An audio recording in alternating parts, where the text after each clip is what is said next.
You have felt it. That invisible barrier between you and the life you know you should be living. You set a goal. You feel a spark of motivation. You take a few steps forward, and then nothing happens. It is not that you fail spectacularly. It is that you find yourself back where you started, as if a silent, unseen force has hit the reset button. You have tried positive thinking. You have tried vision boards. You have tried grinding harder. And yet, here you are, stuck.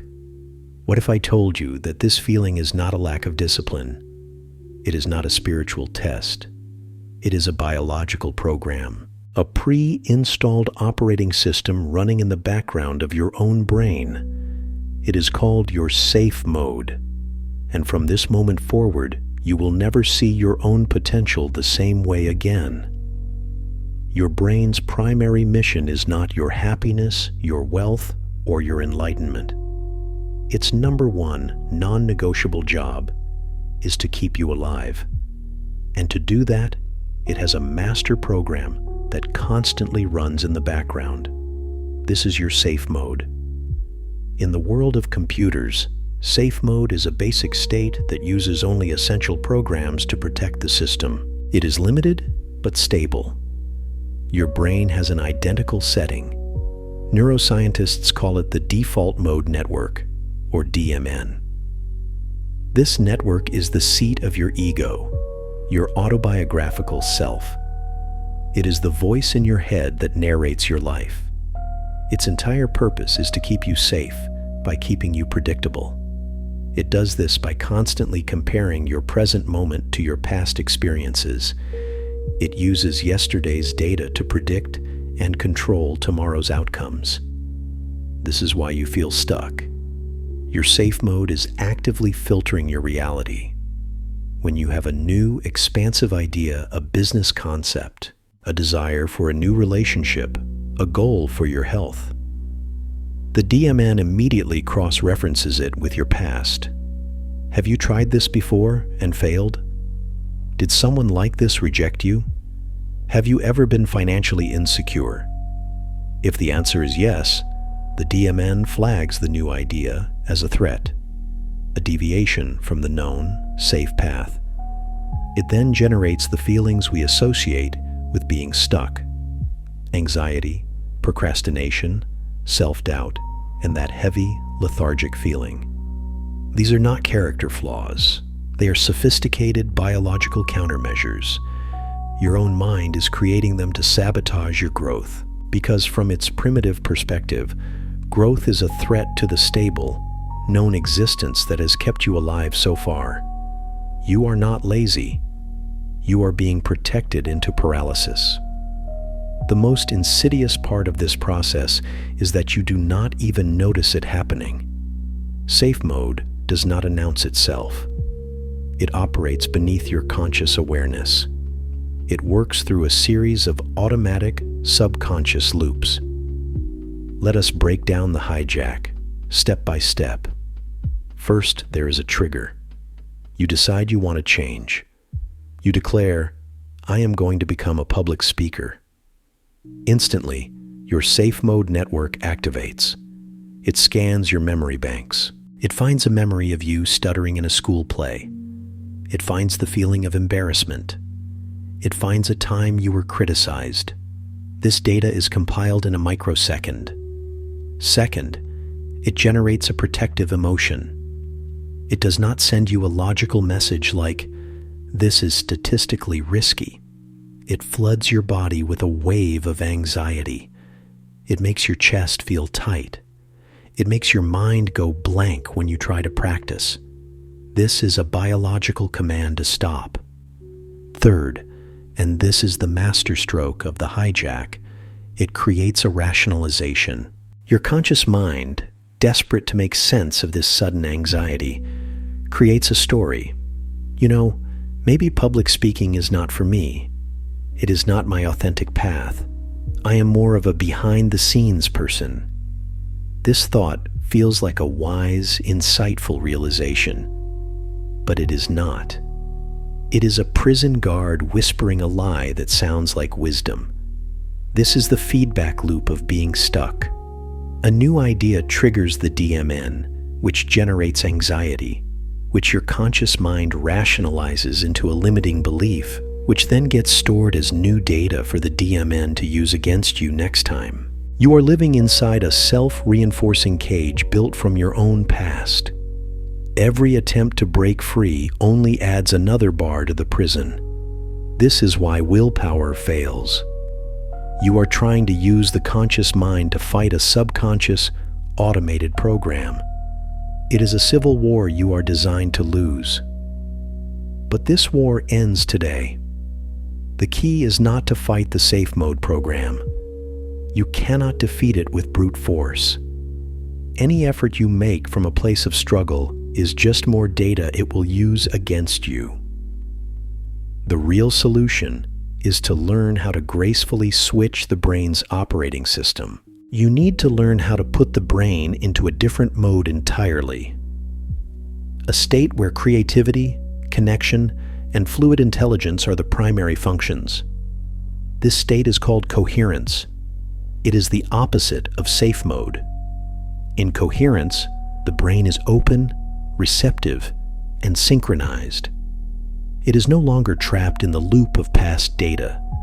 It is tuned into the field of present moment potential. In this state, you are not a prisoner of your history. You are a creator of your future. The feeling of being stuck cannot exist in a coherent brain because the very mechanism that creates that feeling has been temporarily suspended. Your brain cannot be in safe mode and coherence mode at the same time. They are mutually exclusive states. One is a fortress designed for survival. The other is a workshop designed for creation. You have spent most of your life inside the fortress, wondering why you cannot build anything new. The rest of this message is your training manual for the workshop. The transition from safe mode to coherence mode is not a philosophical shift. It is a physiological one. You cannot think your way into coherence. You must biologically command it. The gateway out of the prison is not through the mind, but through the body. The first and most critical step is to send an undeniable signal of safety to your nervous system. Remember, safe mode is powered by a perceived threat.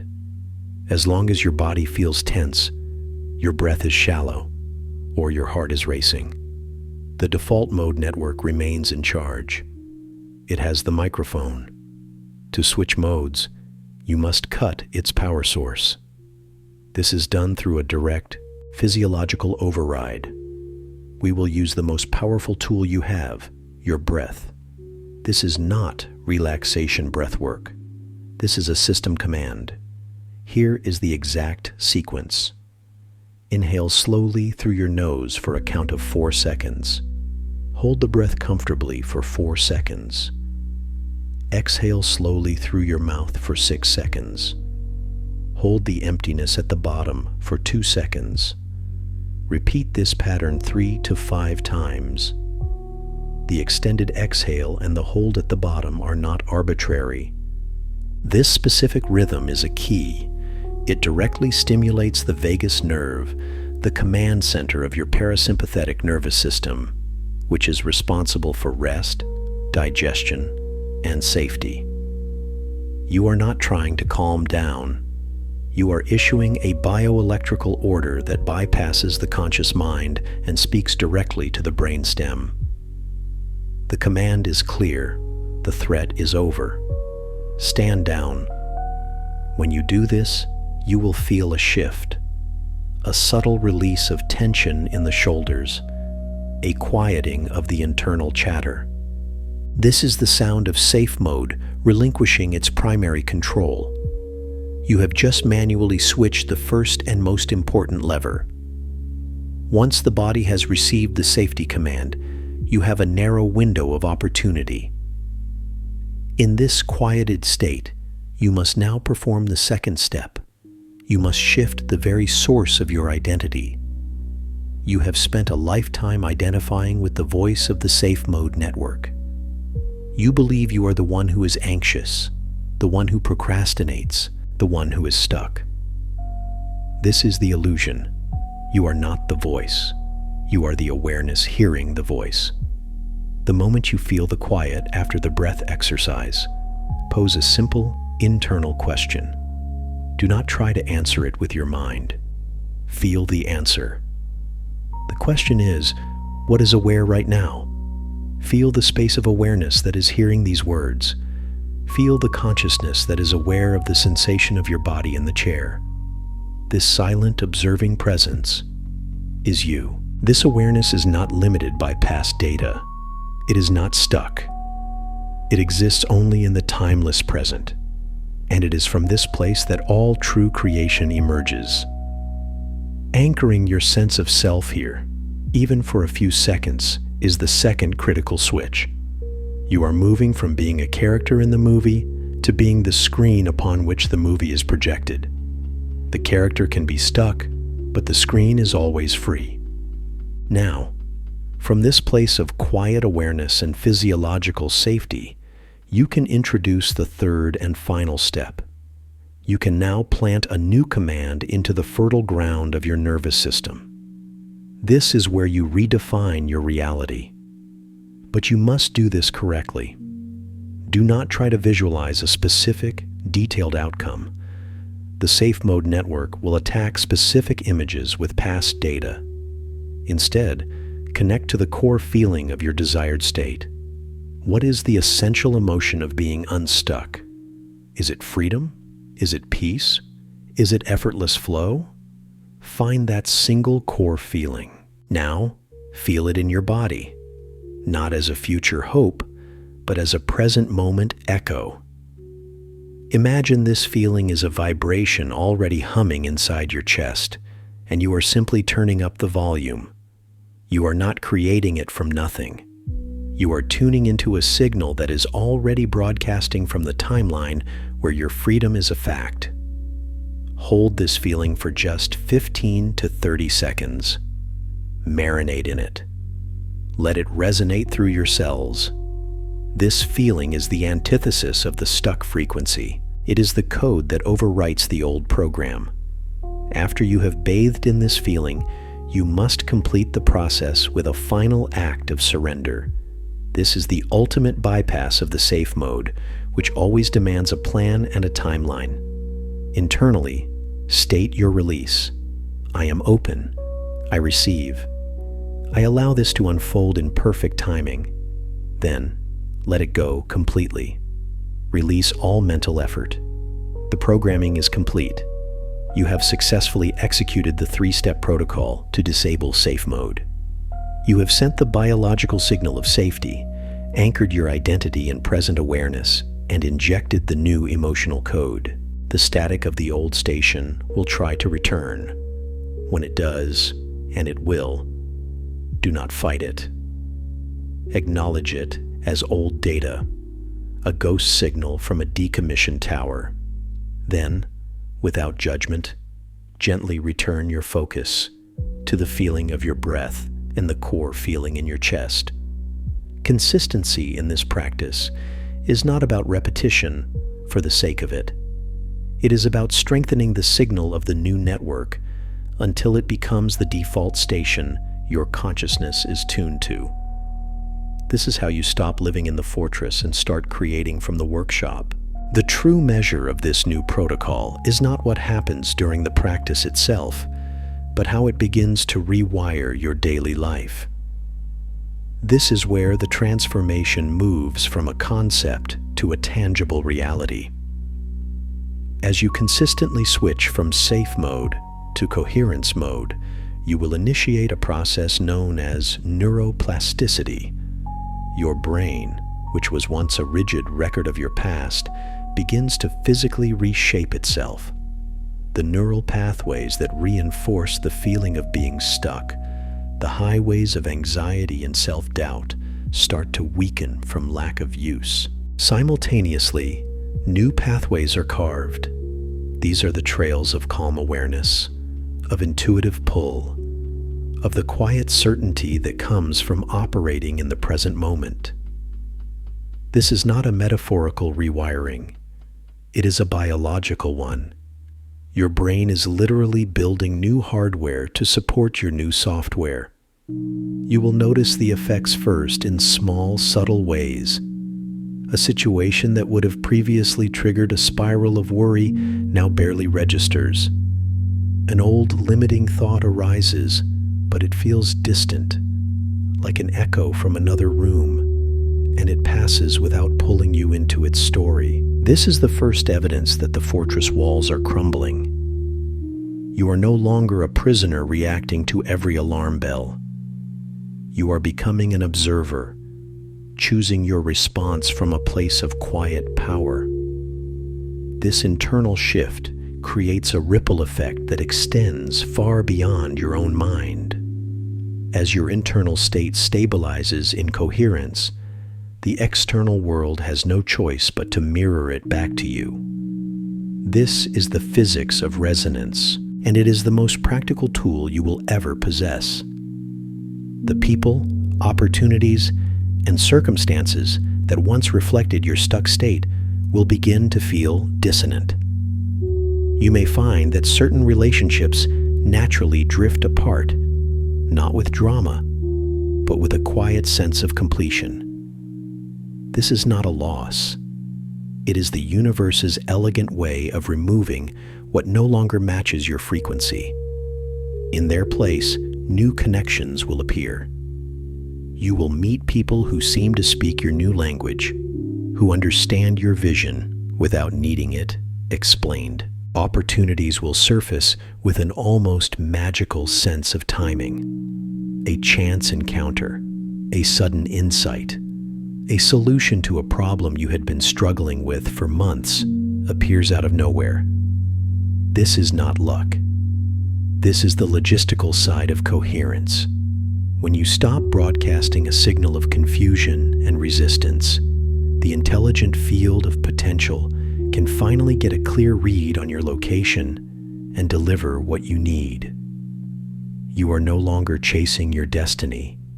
You are allowing it to navigate toward you. The final and most profound integration occurs when you realize that the state of coherence is not something you visit for a few minutes each day. It becomes the new foundation of your identity. The you that was defined by its struggles, its past wounds, and its striving begins to feel like a character from an old story you once read. The real you is the vast, quiet awareness that has been witnessing that story all along. In this realization, your entire relationship with life softens. Challenges no longer feel like punishments designed to break you, but like targeted calibrations. They are precise feedback mechanisms designed to reveal where a last remnant of the old safe mode programming is still active, giving you the chance to apply your protocol and release it for good. A delay is no longer a frustrating obstacle. It is recognized as divine timing, a necessary pause for the pieces of your new reality to fall into perfect alignment. Life ceases to be a battlefield to be conquered and becomes a collaborative dance to be experienced. You are not here to fix your life. You are here to live it as the conscious creator you were always meant to be. The feeling of being stuck was never a life sentence. It was an invitation to discover the master controls of your own consciousness. You have now found them. The game has changed. You are no longer a player trapped inside the game. You are the one who holds the rulebook, and you have just learned how to rewrite the rules. This final stage is about mastery and embodiment. It is about moving from consciously applying a technique to living as the very essence of the solution. The protocol you have learned, the breath, the shift in awareness, the emotional tuning, is the training wheels. Mastery is when the training wheels come off and riding becomes your natural state of being. You will know you are approaching this stage when the need to do the practice formally begins to dissolve. Instead, you find yourself automatically taking a deep, calming breath before responding in a tense conversation. You naturally drop into your body and feel the space of awareness when a wave of old anxiety arises. You instinctively connect to the feeling of peace when faced with uncertainty. It is no longer a separate practice. It is how you navigate the world. Your nervous system has been recalibrated. The default setting is no longer safe mode. The default setting is open, receptive, and coherent awareness. This is the ultimate freedom. It is the freedom of no longer being at the mercy of your own outdated biology. In this state of embodied mastery, your creative power becomes undeniable. The ideas that come to you are not just random thoughts. They are intelligent impulses from the coherent field. You will find that inspired action replaces forced effort. Action that feels light, timely, and almost effortless. You are no longer pushing a boulder uphill. You are following a current that flows downhill, and the universe handles the logistics. This is how miracles become ordinary. A sudden financial opportunity that solves a pressing need. A chance meeting with exactly the right person at the perfect moment. These events are not supernatural. They are the natural byproduct of a consciousness that is no longer broadcasting interference. You have become a clear channel, and life flows through you with grace and precision. Your purpose is no longer something you search for. It is something you express in every moment through your presence, your decisions, and your authentic engagement with life. You are not working toward a purpose. Your very existence is purposeful. The final piece of this journey is contribution. As you stabilize in this new way of being, you will notice a natural desire to serve. This is not an obligation, but an overflow. Your coherence becomes a stabilizing force in the collective field. Your calm in the midst of chaos gives others permission to breathe. Your clarity in the face of confusion becomes a silent guide for those still finding their way. You do not need to preach or teach. Your energy does the work. Your presence becomes an invitation for others to remember their own power. This is how we change the world, not through loud revolutions, but through quiet, individual awakenings that ripple out and create a wave of collective coherence. Your journey out of being stuck was never just for you. It was a necessary step in the evolution of human consciousness. By claiming your freedom, you make it easier for others to claim theirs. You are not just fixing your life. You are participating in the healing of the whole. This is the highest expression of the work. You started with a simple goal to get unstuck. You end by realizing you were never truly stuck to begin with. You were only ever waiting to remember who you are. The journey concludes not with an end, but with a new beginning rooted in a fundamental understanding.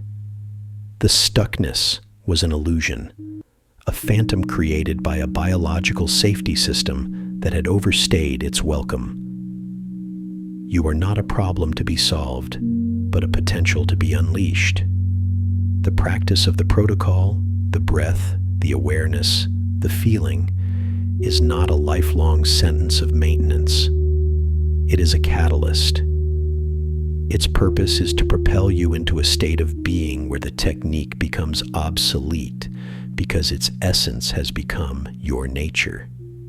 You will breathe consciously, not because you have to, but because you are aware that you are breathing. You will inhabit present moment awareness, not as a practice, but as your home. You will resonate with feelings of peace and freedom, not as an injection, but as your native frequency. This is the silent victory. There is no final trophy, no finish line to cross. There is only the profound and quiet realization that the person who felt stuck has dissolved. In its place is a conscious creator, intimately familiar with the controls of their own inner world, capable of navigating any external circumstance with a steady heart and a clear mind. The world outside may not have changed overnight, but your relationship with it has been utterly transformed. You now engage with life as a co-creator, a conscious participant in a grand, unfolding dialogue. Challenges become interesting puzzles. Setbacks become data for refinement. Joy becomes the baseline. You have not just escaped the cage, you have discovered you were the one holding the key all along. The search is over. The work is done. Now, the living begins. Go forth and live from this truth, and watch as your reality bends to meet the unshakable coherence you now embody.